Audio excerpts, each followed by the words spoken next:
contoh perbandingannya hidup dengan tumbuh-tumbuhan seorang petani. Ini menurut Ki Hajar Dewantara. Dalam hakikatnya sama kewajibannya dengan seorang pendidik yang menanam padi.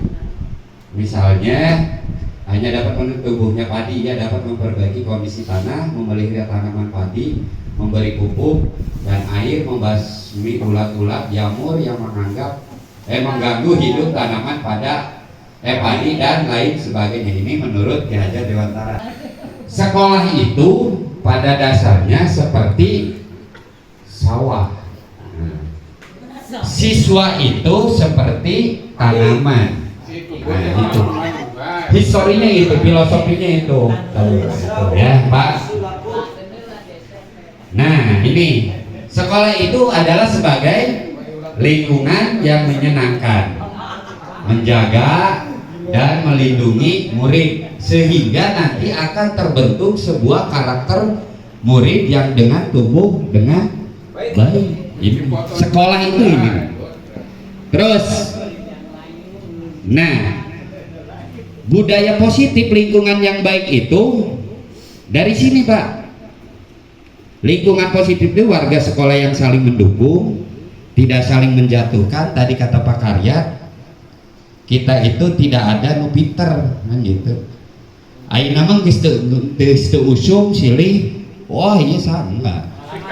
Nah, sekarang mah kita kolaborasi. Ya, bebarengan. Nah, ini makanya akan terbentuk dengan lingkungan positif yang mungkin. Yang kedua, saling belajar Pak. Saya belajar, Bapak belajar, kepala sekolah belajar, siswa belajar, semuanya saling belajar. Dan yang ketiga, betul, saling bekerja sama. Nah, ini nilai kolaboratifnya itu. Nah, ini lingkungan positif akan menjadi kebiasaan baik. Kebiasaan baik akan membentuk karakter. Nah, sehingga terbentuk sebagai budaya positif, maksudnya itu. Nah, di budaya positif Bapak dan Ibu, nah ini ada peraturan kelas yang kemarin saya berkembang dan sebagainya, sehingga akan menjadikan keyakinan kelas di lingkup yang besar akan menjadi lingkungan positif dan menjadi budaya positif. Sebetulnya hukumnya mana? Nah, segala sesuatu kita berbicara dari dasar hukum. Budaya positif itu dari mana? Ya, ini dari standar proses pada standar nasional pendidikan pasal 12, bahwa lingkungan yang positif sangat diperlukan agar pembelajaran yang terjadi yang berpihak pada murid. Nah, jadi ada dua. Pelaksanaan pembelajaran sebagaimana dimaksud dalam pasal 10 ayat 2 itu belajar interaktif, inspiratif, menyenangkan, menantang, memotivasi peserta didik dan sebagainya, bla bla bla. Ini dasarnya dari sini, Pak. Definisi budaya positif. Nah, apa budaya positif itu? Budaya positif ialah nilai-nilai atau keyakinan dan kebiasaan-kebiasaan sekolah yang berpihak pada murid agar murid dapat berkembang menjadi pribadi yang kritis, penuh hormat dan penuh bertanggung jawab. Jadi segala sesuatu terfokus kepada murid sekarang gitu. Konsep budaya positif ini seperti ini Pak. Ya, nanti ya, konsep dari budaya positif itu ada perubahan paradigma belajar yang selama ini kita terpusat ke guru, konsentris ya, sekarang pembelajaran dan harus berpusat kepada siswa. Paradigma yang baru itu dulu paradigma lama, nah paradigma baru itu berbeda. Nah, terus yang kedua adalah disiplin positif.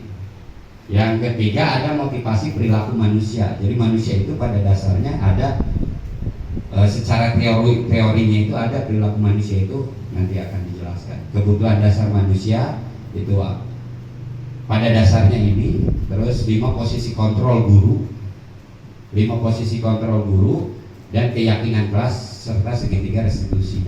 Nah, perubahan paradigma belajar yang tadi elemen yang pertama ya. Jadi untuk membangun budaya positif sekolah perlu menyediakan lingkungan yang positif. Nah, makanya aman dan nyaman agar siswa mampu berpikir, bertindak dan menciptakan dengan merdeka, mandiri dan bertanggung jawab. Wajibnya disiplin dengan dikaitkan dengan kontrol. Dalam hal ini kontrol guru terhadap murid. Nanti ini ada di 5 kontrol itu. Tujuan pembelajaran sekarang dari paradigma belajar ini bertujuan untuk menentukan segala kodrat yang ada pada anak untuk mencapai keselamatan dan kebahagiaan yang setinggi-tingginya, baik sebagai manusia ataupun anggota masyarakat. Kodrat sebagai kodrat manusia itu ada 2 yang kita pelajari di PGP itu, kodrat alam dan kodrat zaman gitu. Kodrat alam misalnya. Nah, ini prinsip pembelajaran. Di paradigma pembelajaran itu ada 5 prinsip pembelajaran. Yang pertama adalah mempertimbangkan kebutuhan capaian belajar murid saat ini. Yang kedua, membangun kapasitas belajar murid menjadi pembelajar sepanjang hayat. Yang ketiga, mendukung perkembangan kognitif dan karakter murid, menyesuaikan konteks kehidupan murid mengarah pada masa depan. Disiplin positif. Nah, yang kedua ini disiplin positif, cara penerapan disiplin yang menjaga anak bertanggung jawab dan menumbuhkan kesadaran diri berdasarkan nilai-nilai kebajikan. Lebih ke arah disiplin diri yang dapat mengontrol dalam melakukan segala tindakan, dapat membuat murid memahami dan menyadari berdasarkan motivasi internal, bukan akibat paksaan, pujian atau hukuman. Nah, tadi udah disinggung oleh Pak Karyat bahwa reward, ternyata reward itu menghukum siswa ke yang lainnya. Jadi membuat sakit hati. Membuat sakit hati. Apakah pertanyaannya betul? Saya sempat eksternal ada internal. Nah, untuk menghindari ketidaknyamanan, hukuman itu termasuk eksternal untuk mendapatkan imbalan penghargaan dari orang lain. Nah, ini. Dan untuk motivasi internal itu untuk menjadi orang yang mereka inginkan dengan mengenali diri sendiri dengan nilai-nilai yang mereka percaya. Nah, itu menurut Dian Gosen motivasi internal. Tadi kalau kita membentuk imbalan itu adalah maksudnya ke motivasi eksternal, jadi tidak akan ngaruh, gitu Pak. Posisi kontrol seorang guru. Posisi kontrol seorang guru yang pertama, tinggal kita tanyakan ke diri kita masing-masing. Urang sebagai naon? Pasti saya yakin ayah KB. Ayah. Oh, saya. Pertama penghukum. Nah, penghukum siapa? Nah, kita kan dengan menyadari refleksi ke diri kita kan Terus yang kedua, ada yang posisi guru itu sebagai pembuat rasa bersalah. Nah, ayah kan kamu sih kumaha, ibu sampai misalkan ibu sampai capek membuat kamu anjir. Itu merasa anak itu bersalah kan? Tuh, terus yang ketiga sebagai teman siapa? Nah, itu salah masih. Ya nanti nggak apa-apa Bu, jangan dulu. Nanti kita mana yang benar sebagai apa kan gitu. Nah, ceritanya. Tempat sebagai pemantau. Nah, ini gua banget nih. Ya, pemantau. Ngalikeun we. Itu. Dan yang kelima sebagai manajer. Manajer itu, nah apa manajer? Manajer itu mengelola siswa, kesalahannya, apa teh, permasalahan yang dihadapi dan sebagainya. Itu manajer. Penghukum, pembuat rasa bersalah, teman dan pemantaunya yang diharapkan dalam budaya positif di sekolah di SMP kita itu, kita sebagai manajer. Bukan penghukum, pembuat rasa bersalah, teman dan sebagainya. Nanti akan terkoneksi dengan materi selanjutnya. Gitu. Ini posisi kontrol guru. Nah, keyakinan kelas. Prinsip selanjutnya adalah supaya budaya positif itu adalah keyakinan kelas. Guru berperan dalam mewujudkan terbentuknya keyakinan kelas, adanya kesepakatan antara guru dan murid. Nah, saya harapkan kepada Bapak dan Ibu wali kelas, terutama kelas dulu ya, membuat keyakinan kelas dan ditempel dan disadari dan mereka itu membikinnya itu dengan penuh kesadaran, maksudnya itu menimbulkan penuh kesadaran. Oh, ini ada menangin saya, menangin kita kan gitu. Jadi ketika nanti ada kesalahan kita enak, nanti ada di segitiga restitusi. cara menyelesaikan masalah yang kita hadapi itu. Gitu. Tiap kelas bisa berbeda. Bisa berbeda Pak Ustadz. Jadi setiap kelas bisa berbeda sesuai dengan kesepakatannya. Nah, di kita pun di sekolah pun keyakinan sekolah itu nanti kita akan buat kumaha ya gitu. Gitu. Sedikit segitiga restitusi. Jadi ini sebetulnya materi-materi ini banyak Pak. Kalau misalkan dari tadi itu kalau penjabaran, jadi ada hukuman, ada hukuman, ada konsekuensi. Kalau tadi misalkan kita itu berbuat menghukum atau mengasih konsekuensi. Misalkan gini, kalau anak ribut di kelas, terus kita kasih sanksinya itu ngebersihkan WC, itu hukuman atau konsekuensi? Hukuman. Nah, itu. Restitusi tadi sekali lagi dalam menyelesaikan tindakan pelanggaran terhadap yang melanggar terhadap keyakinan kelas tadi dengan menggunakan segitiga restitusi, yaitu pertama menstabilkan dulu identitasnya, misal apa kabar gitu. Tadi nanaonan gini, aya laporan ke ibu misalkan gini. Menstabilkan dulu, terus validasi tindakan yang salah menurut teori ya, menurut ini nanti kita bareng-bareng mengaplikasikannya gitu. Saya juga sedang validasi tindakan yang salah, apa yang kamu lakukan tadi itu, apa yang sehingga misalkan mereka oh iya gini. Nah, sampai menanyakan keyakinan kelas tadi. Terus yang kamu lakukan tadi apakah melanggar keyakinan kelas yang kamu buat tadi? Nah, gitu. Yang murid yang mandiri dan bertanggung jawab. Mungkin ini Bapak dan Ibu unsur-unsur dalam budaya positif. Nah, ini kerangkanya seperti ini. Jadi kalau dalam teori kontrol itu Dr. William itu, nah kita itu gimana nih?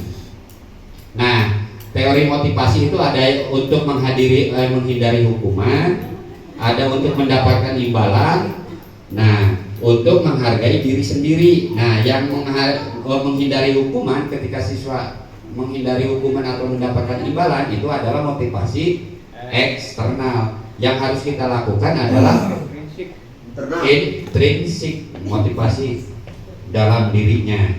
Nah, terus tadi ini segitiga restitusi dan sebagainya ini nanti saya share lah. Iya. Itu Pak ya, ada yang ditanya gimana Pak?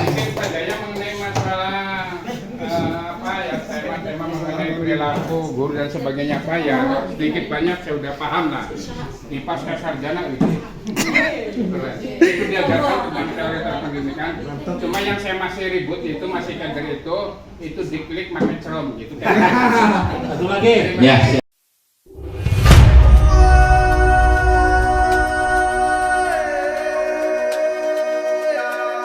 Keyakinan kelas itu adalah salah satu budaya positif yang harus kita bangun di sekolah, mulai dari tatanan kelas ya. Jadi keyakinan kelas itu dari kesepakatan kelas yang nantinya akan menjadi sebuah kesepakatan yang disepakati oleh kalian dan guru ya, dan menjadi sebuah keyakinan. Misalkan keyakinan kalau keyakinan kelas itu adalah sebuah kesepakatan kelas.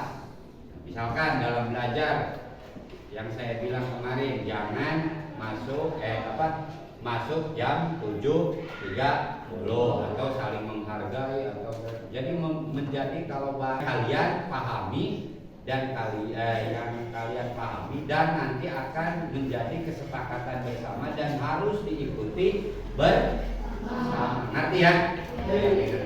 Nah, nanti caranya adalah buat satu saja tapi jangan boleh samanya satu saja tentang keyakinan kelas, mulai dari tata krama, sopan santun, jam masuk kelas, jam mengikuti kelas, terus kebersihan misalkan, terus apapun itu yang ada di kelas yang akan menjadi sebuah keyakinan. Misalkan kelas harus bersih, itu ya, berarti itu keyakinan bersama bahwa kelas itu harus bersih. Ngerti ya? Nanti kalian setelah ditulis boleh ditempel di papan tulis dulu. Takutnya ada yang sama, nanti akan kita sortir bersama-sama dan akan ditempelkan ke keyakinan.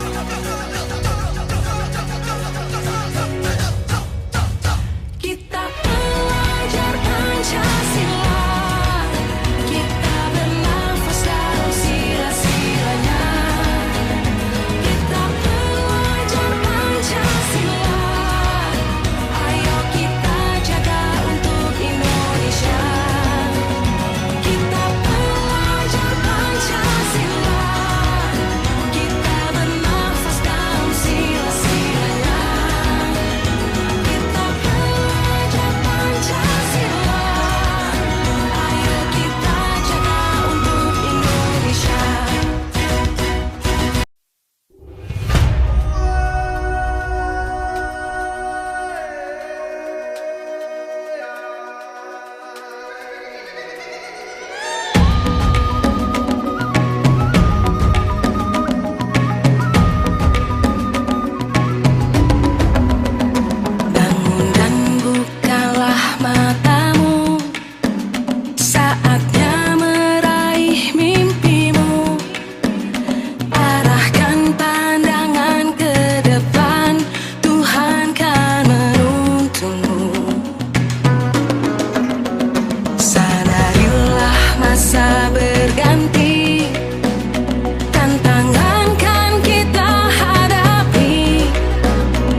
rasa